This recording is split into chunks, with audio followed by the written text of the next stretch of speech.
Julian J. Rock Williams climbed into the ring on Saturday, January 18th, 2020, in front of his hometown to defend his light middleweight titles against a gamed, top-ranked contender named Jeison Rosario. J. Rock was stopped in the 5th round by Rosario. We're going to talk about how that happened and what J. Rock needs to do to avoid the same result in the rematch. My name is Vernon F. Miller, and this is Sports News Stream, where we provide the latest updated content in sports. Please, if you're new to the channel, hit that subscribe button so you can be notified all the latest content we upload. And if you're already a subscriber, thank you, and don't forget to hit that like button and leave a comment. We respond to all comments. Well, to be honest, and again, I'm from Philly, born and raised, and still living in Philly. But to be honest, I'm kind of not surprised. J. Rock was tailor-made for Rosario.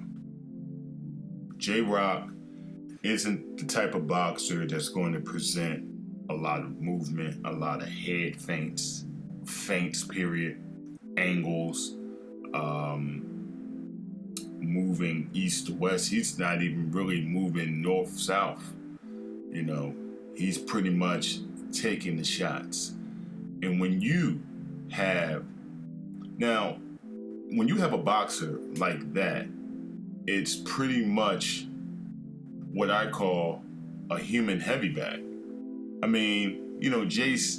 Rock would dip here and there, but for the most part, he was taking too many unnecessary shots in this fight for him to even remotely think about going the distance. I mean, this kid that he was fighting, this young man was, I think he's 24 years old, born in 95.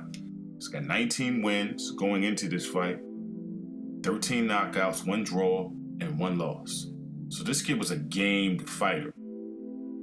And you know, to touch on another note real fast, was it me or did it seem like J. Rock's corner during the introductions, they didn't seem enthusiastic at all? It was just like, I mean, if you go back and you look at the fight, it seemed like they was just, you know, I seen one person actually clapping that was in the background besides the cut man. The rest of those dudes, they were just standing there like, hey, like they knew something was going, like they weren't expecting a good outcome, especially if you compare it to Rosario's corner. Like, you know, they're game, they're ready, they're excited. It seemed like, you know, it was just a different mood over in J. Rock's corner.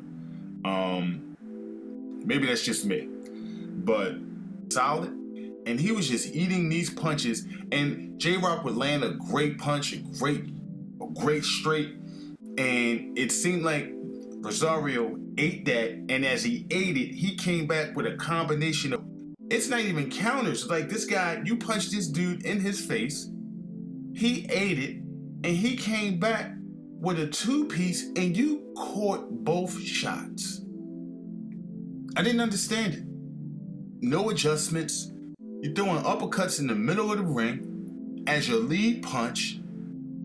This guy counters that, punches you in the face, and I'm saying to myself, what is going on right here? Does J. Rock belong on this level? Now, don't get me wrong. You can't discredit or discount what he did to Hurd. He beat Hurd in the middle of the ring and took his titles. But can we really consider J. Rock an elite fighter? Can we?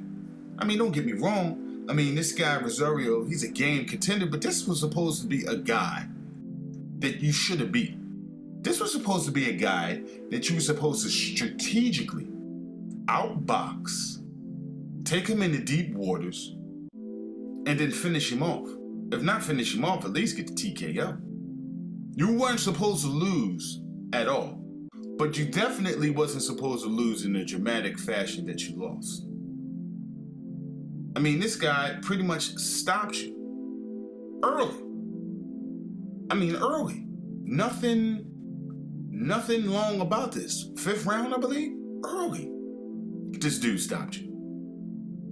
and ate everything you had. Couldn't hurt this guy if you wanted to, you couldn't hurt. If you wanted to, you couldn't hurt.